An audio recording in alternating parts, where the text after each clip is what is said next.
guys, welcome back. It's September 22nd. Acuna is shooting for that 40-40. I don't think he's going to get there. He needs a few more steals, but don't think he's going to make it unless he just kind of pulls off a miracle. Thanks for tuning in. We're going to talk about some more updates on some errors. Man, I got a ton to go through. I've been trying to work out these issues that I've been having with the audio, and I think we got it worked out. Hope you enjoyed the reverse negatives video that I just put out. I got some really cool errors we're going to go through real quick here. And some of these, well, these are good ones. Just trust me on that one. Okay, let's get started. So 1982 Pascual Perez, number 383. This is one of the more notorious errors, famous errors of the time. And they did not put the position. Well, let's show the corrected one here. So they did not put the position on his card down the bottom where my, yeah, here we go. Right next to his name, it should say his position. In this case, he's a pitcher. And for a short time, they came out with a card that did not have that position. And they caught that really early. So this no position Pascual Perez is really hard to find. I mean, they caught it early. So that's a kind of cool one to add to your collection. If you got that one, hang on to it.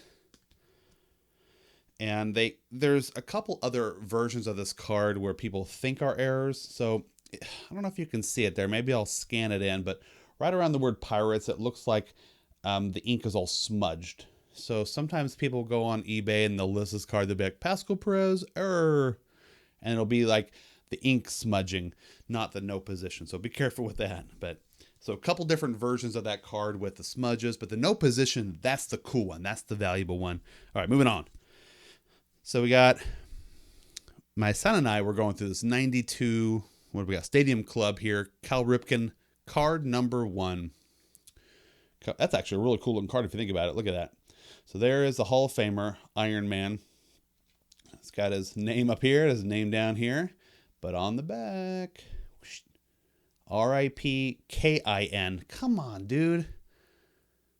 Poor guy. And this is not the first time we've seen his name misspelled. I don't have any more here, but there's other cards with that K-I-N alternative spelling of Ripken. And that was not corrected. It's an uncorrected error. I feel bad for the guy. It's like, okay, he's a Hall of Famer, but we still can't spell his name right.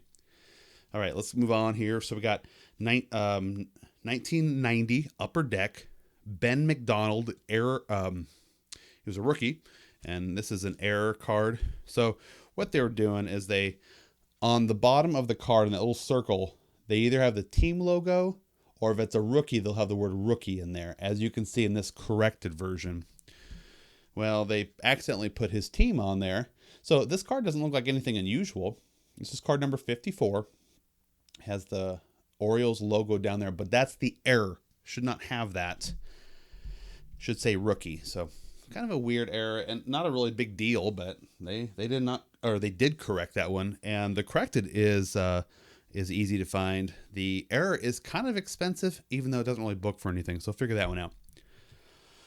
All right, so we got 1977 Topps, the Russell brothers. So if you know, you probably heard of Rick Russell. His brother Paul did play baseball as well, not as good as Rick.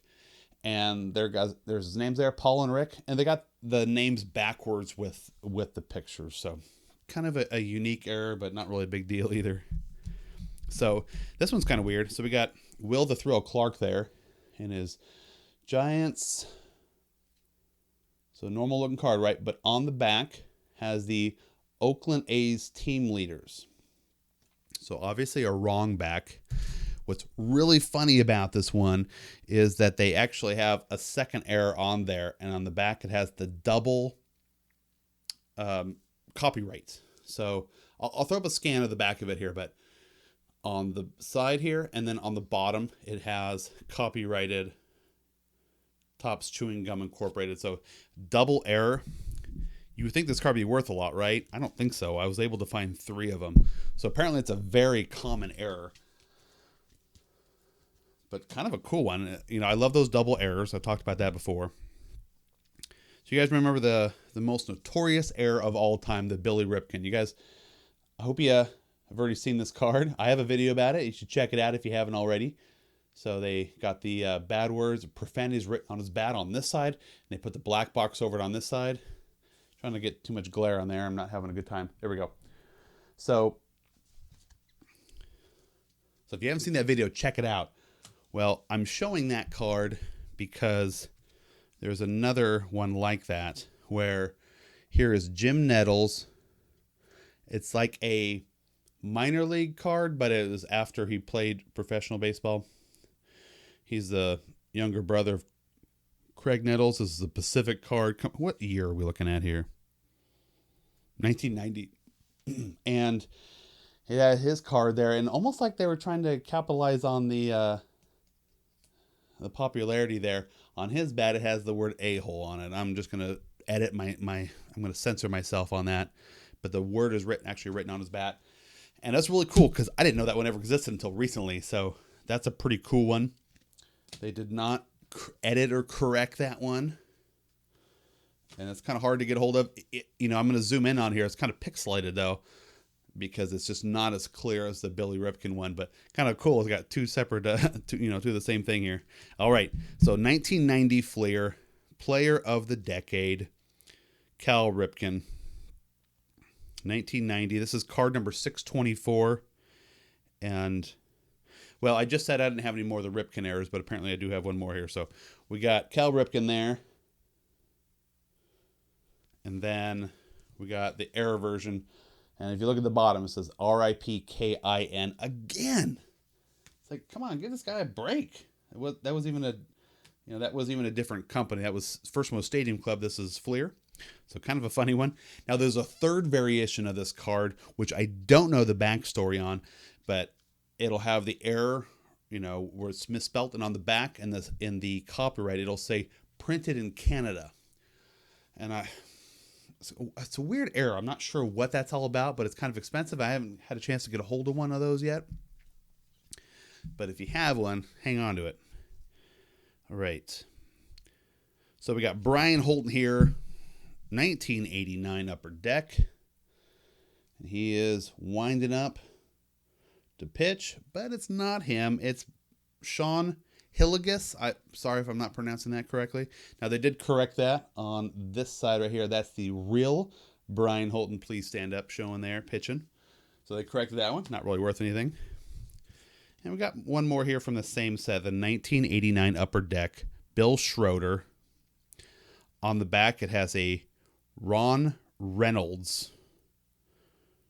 And it's so funny because if you look at this picture, they look the same. They're both catchers and they're both brewers for one. But besides that, they both kind of had this mullet, this 1989 mullet style haircut. So that's a weird one there, but they corrected that one. Neither one of them is really worth anything. I think the Ron guy played like one or two games. Like he never really actually played in the professionals. Anyway, so they corrected that one there. So, hey guys, I hope you enjoyed that. Some of those valuable, most of them not. And I hope you guys are still liking and subscribing. Please subscribe to the channel. I would love to have you guys on there. And we got some other cool stuff here. And we're going to talk about some mystery boxes. What else? Oh, well, there's a couple other things. Okay, so we're gonna do a few things here, but mystery boxes will be kind of fun. So hope you guys are liking and subscribing, and we'll see you next time.